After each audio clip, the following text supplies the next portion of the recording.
And it's another episode of the awesome show with the awesome Andrea Ferguson. and Shankar Poncelay. Today we will tell you about three things that people typically omit when they think about marketing. And I made a post about it yesterday. We need to dive a little bit deeper because it's really a shame when you hire marketers and then this does not happen.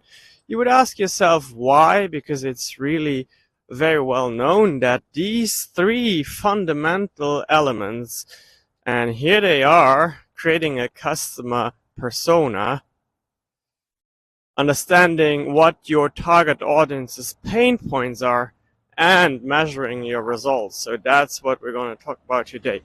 Andrea, you and I, we have worked plenty on customer persona, also customer profile.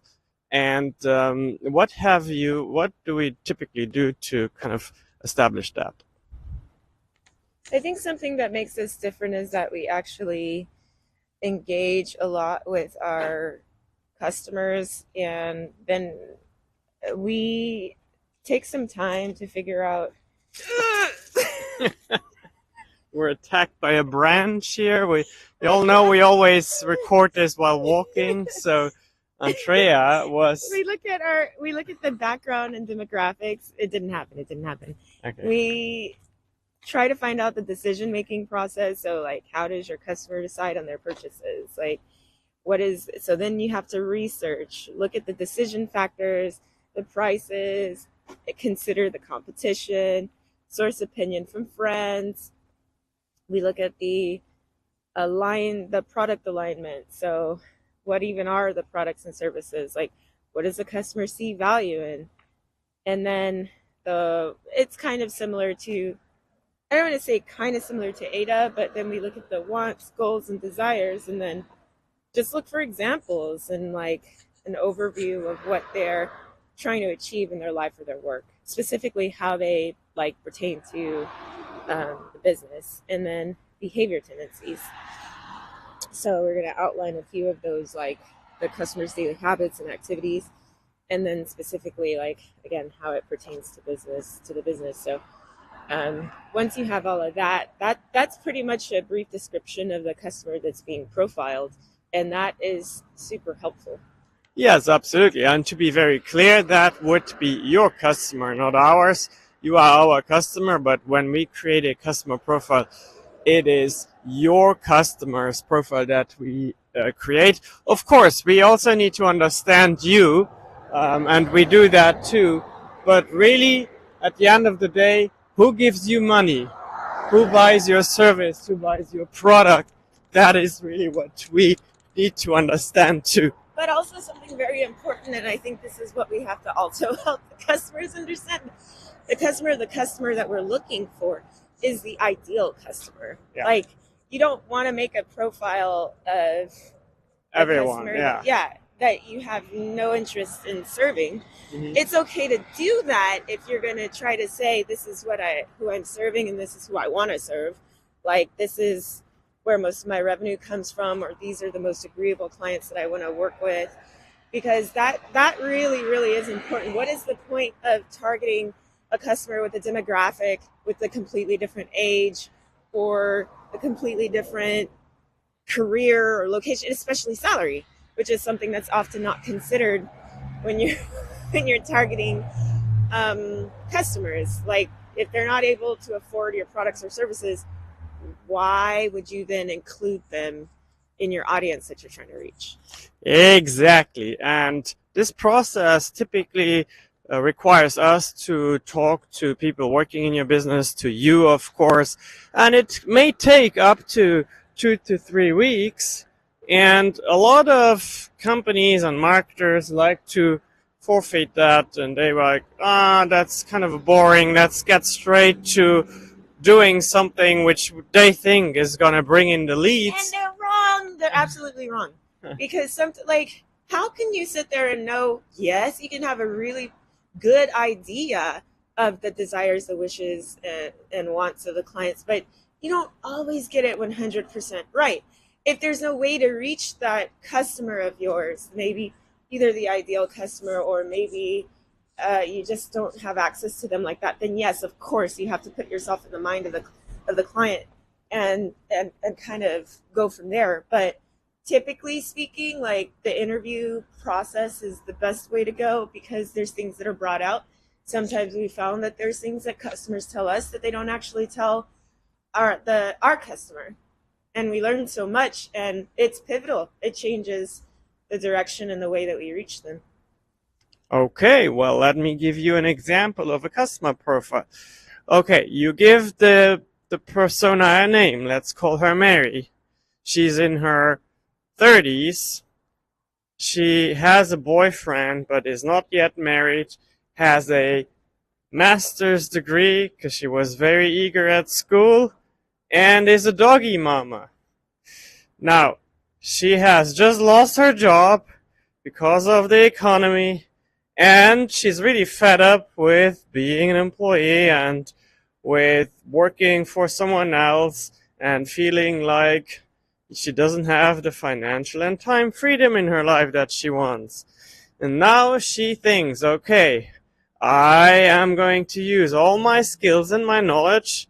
I'm going to start my own business or start freelancing. But she has no idea how to make that known to the world. She has no idea how to craft a business plan. She has no idea what it takes to run a business. And that, for example, my dear friends, would be a customer persona profile of Shanks.club. Yes, our club where we teach people how to do these things. And now, knowing, for example, that this person is a doggy mama, which, yes, they often are, when we create content talking about dogs, then that is relatable to them.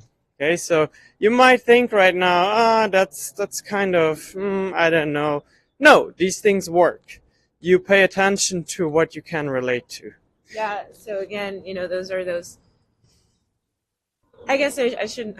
I hope I didn't make it sound like it's not worth doing a customer profile, even if it's not your ideal client, because it is. But you just want to make sure you're categorizing if they are not a fit at all, they're kind of a fit, and if they're like a complete fit or like the perfect fit, and just make sure that you're considering those things. But it helps us a lot.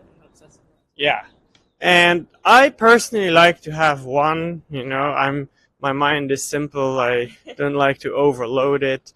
And typically, of course, your person is usually made up in, but it has components of real world clients. Like, look at your top 4 clients that you like to work with. It's easy to work with them. It's lucrative to work with them. It's scalable how you work with them. And then mix and match their traits, if you will, into a fictional character that is your ideal customer. And there you go. Some people like to print out a picture, a passport with like some basic information about a person and put that somewhere near their desk. And always, when they write an email or they write an ad or they write something for social media, they look at that profile and they really kind of act as if they were writing to that person. What that does, it creates great consistency and it just creates an authentic type of communication. So that's that, okay? So if your marketers and your marketing agency has never bothered to take you through that process, I'd be concerned. Let's go to our second thing here, our second tip. What are we actually? Tips, items, I don't know. Let's go to the second thing. Okay, the second thing is knowing that person, your customer, knowing that person's main pain point. Okay, because humans, they go through much more effort to avoid pain than to seek pleasure. That's been proven over and over again. And you want to know what bothers them every single day. what keeps them awake at night even. You know, if you know what that is, great. If you know how to solve that, even better. Andrea, any thoughts around that? Well, I think in order to discover pain points, it's really important to have discussions, honest discussions. And we're talking about the pain points of our customers or the customer's customer. Well, the customer's customer. Yeah, I mean, again, it's still about that interview, having those questions, those honest questions, and then thinking about. I love having these conversations without the customer in the room, like our customer in the room, because they can be honest. They can say something like, Shankar just dropped the guacamole. I did not. Oh, you're right. It was pico de gallo. You're absolutely right. Walk away. Well, let's just walk away and do as if nothing happened. Right, nothing happened. So there are four types of customer pain points. One of them is where would I put your pain point right now? I'm not sure. Well, here, let me tell you something. I think what you were referring to was a focus group. Okay, so what we do is we tell our client, can you give us 5 to 10 names of your clients, you know, that are already doing business with you, and then we organize a focus group where we group or a user interview. It depends if it's in a group. Yeah, that's true. And then we just ask them too many questions. We ask them so many questions that they like are really, what the heck? Why do they know everything about me? But it's because we're trying to find out these things. Like, Shankar's banned from holding things today. So well, you pushed me away. This is a pain point of his right now. What? Trying to juggle all my the things. My fingers are ice cold. Dropping. Yeah, that's a pain point. No, but seriously, this is a real pain point. My fingers are ice cold. Weather, depending on what you're selling, could be a pain point. It could inhibit productivity, which is a real customer pain point, though, by the way. It could be finances. Ooh, that's a little steep, or, you know, depending on the demographic, it could also be a challenge. It could be support. It could be the process. Yeah. Okay, so I want. Usually, it's something. It should be boiled down to something very singular and simplistic, at least for the purpose of this conversation. So let's say, for example, you don't know how to get leads, and whenever you pay for an ad, it doesn't perform. Ow, huge pain point. Okay? Your marketing doesn't work. Huge pain point. Andrea's looking at me. She's like, we are at the store right now. Do we need anything else? Do you need this witch? The witch he's referring to is like a bucket of candy. Because it's like Halloween candy. Right? All right. Were you done, or it looked like you were annoyed that I interrupted you? I was scratching my wig. Okay. So, can we move to the third point then? Yes, you took the mic from me. Poor audience. No, it's not poor. It's entertained. Who's having the real pain point here right now? Okay. Shankar or Andrea? Type in entertained. Because we are great entertainers, okay? That's, by the way, that's our secret goal, to just take the stage and entertain you. And then we hope you just open your wallets and pay us money. He's doing a jig right now. You can't see him, but he's... Okay. So, at the very least, type in entertained. Otherwise, open your wallet, okay? Now, the next thing, the final thing, is measuring how things work. Okay? And I'm going to hand you the microphone because I need to pay. Speak a little bit about measurement. I think that this is hilarious because I was nowhere in this pre-discussion of what we would discuss. when I knew we were going to talk about marketing analytics. I mean, I don't know. There's a lot. First of all, if you're going to measure something, you have to be recording it. So it's really important that you have software that helps support you. And if you don't know how to use the software, check inside of the tools that you might already have. If you're looking at social media, there's a lot of ways now to go inside of the analytics box, even with Facebook, with LinkedIn, with whatever you're using, and you can see who is engaging in your post. You can first of all see if you even have a brand and are you consistent with that. You can.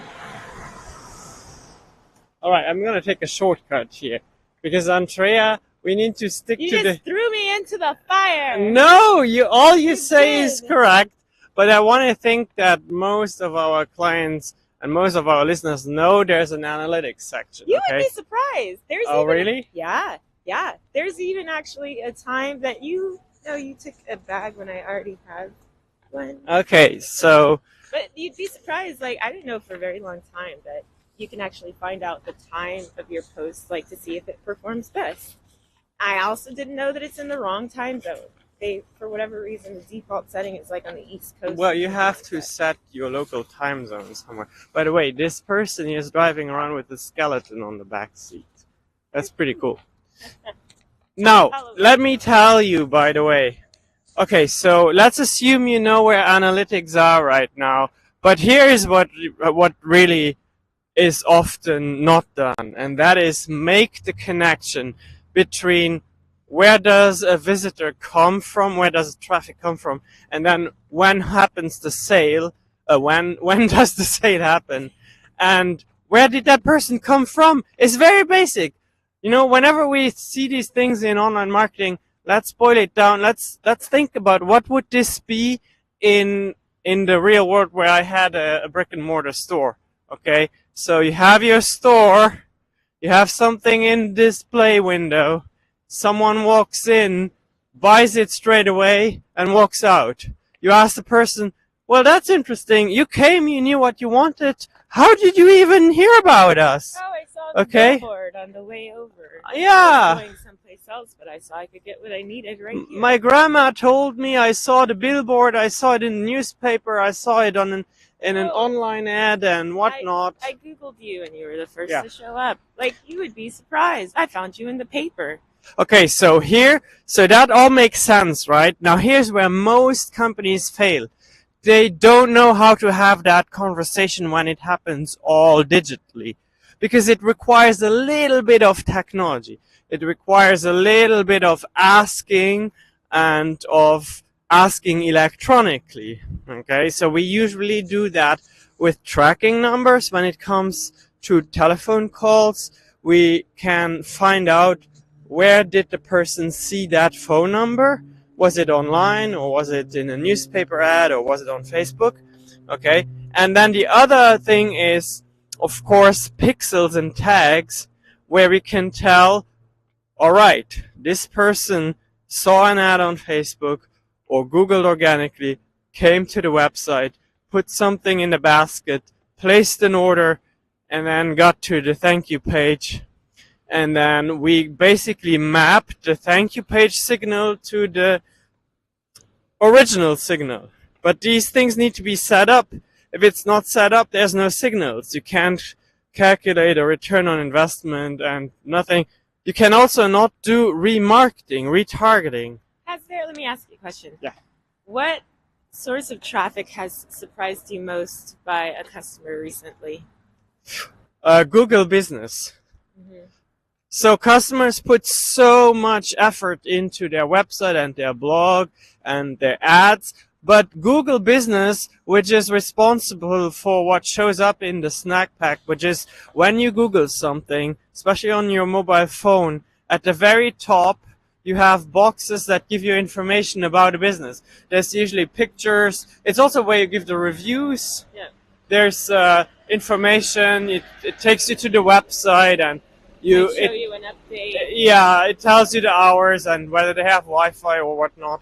So that is called Google Business. And whenever someone finds you from there, it's counted as separate traffic. It's not counted as organic search traffic, because if you have not set up your Google Business account, you won't even be in that search pack. However, you will be in the organic search. But yeah. So what he's talking about is the difference between local search and not. So Google owns everything. Just think of it that way. It's like if you're not on Google, you're not in a directory. It's an online directory. And what you're doing when you have a profile is you are going to be more visible. But what a lot of people don't know as well is that there's a phone number that Google assigns to your account. Not us, not your marketers, not yourself. There's a phone number that Google assigns, correct? Yeah, well, they click, the user clicks call this business, and then Google has a way of measuring that and calling your number, but there is an in between. Yes. Yeah. So this is what's super interesting is when you start seeing how that traffic rises, how people really do rely on that. And I think most of the time it is going to be from local search, right? Yeah, especially Google Business stuff is very local. Yes. Mm-hmm. Because here's the thing, whether you are in the northern part of your city or the southern part of your city makes a difference in the types of result. You can type in the exact same search keyword into your phone. If you are in the north, you will get a different result than you are in the south, because it takes into account your location. So this is why we think it's really important, because even if you're like, I just rely on referrals, I don't need to be on Google. And it's like, okay, for that footprint to grow though, I mean, you're probably going to need to be there. If something happens or you want to expand or whatever, it's just nice to have a presence. And who knows, like you could triple or double your business just because you're able to reach more people, aside, like because you're showing up, you're visible for your customers, especially if they're nearby. Okay, great. So now it's getting cold because we're in Texas and it's also cold. It's not cold. It's in the 60. Is it 60? What?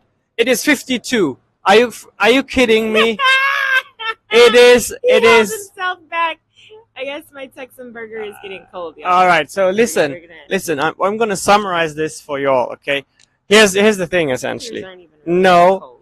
Give me the microphone. You have. If nobody knows that. All right.